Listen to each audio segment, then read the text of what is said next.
You'll have to forgive my appearance. I just got done working 120 hours this pay week, and I got home and turned on CSpan, and there's feminists on the TV talking. And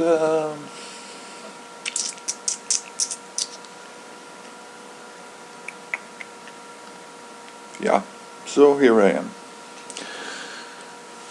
So Miss Gloria Steinem is talking on C-SPAN today about feminism, and she says that I am a prisoner of masculinity. That's a quote. She says that by removing my masculinity, that will allow me to become human. She says that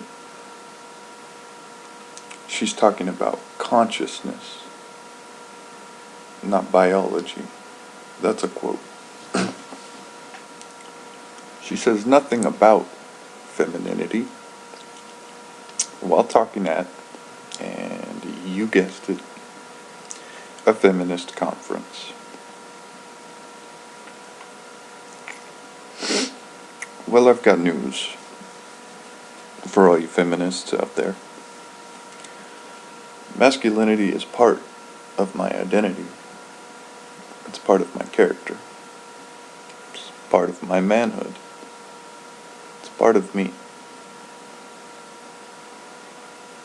In the same way that feminism, or femininity, as I would prefer to call it, because I think those are two very, very different things, is part of your identity.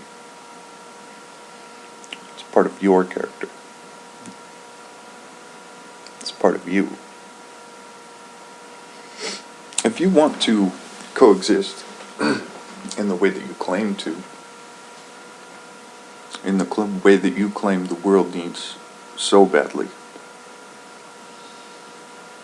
then you need to realize that men and women, males and females, masculinity and femininity are dualistic.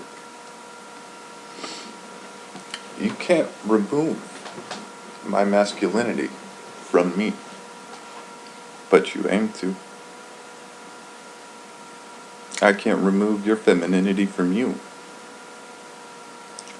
but I don't aim to.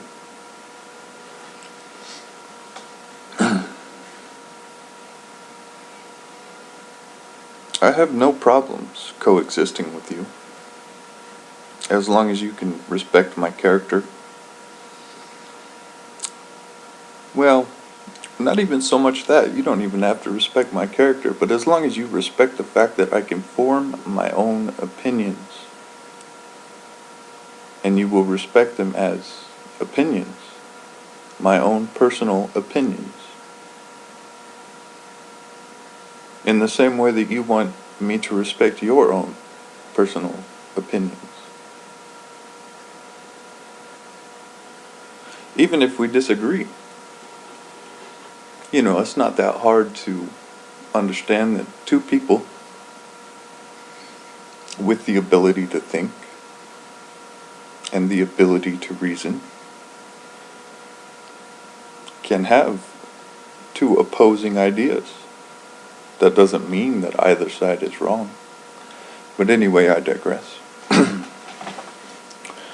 But your goals, the feminist goals, and women have been observing the tenor, tone, and direction your efforts have been taking us as a society so far, are not about mutual respect, nor are they about equity. They're about power, control, and subservience. You want us to give up our identity in order for us to act more like you.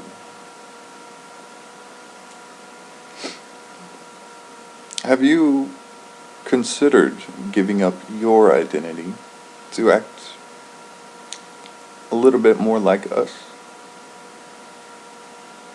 Do you find that offensive? Would you find it offensive if I told you that I'm drafting up new laws and actively engaged in the community and with other activists to force females, or women if you will, to give up their femininity? If you aren't offended yet, you have no standards to offend.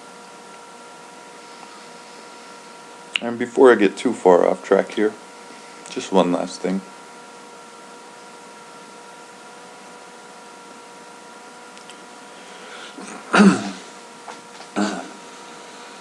Some biological women still love male character. And that's a good thing. It's a natural thing. And all these bad things, all these problems you have with the male identity, all those bad things you want to bring to the table, those aren't problems with maleness. Those are personal flaws in an individual person's character.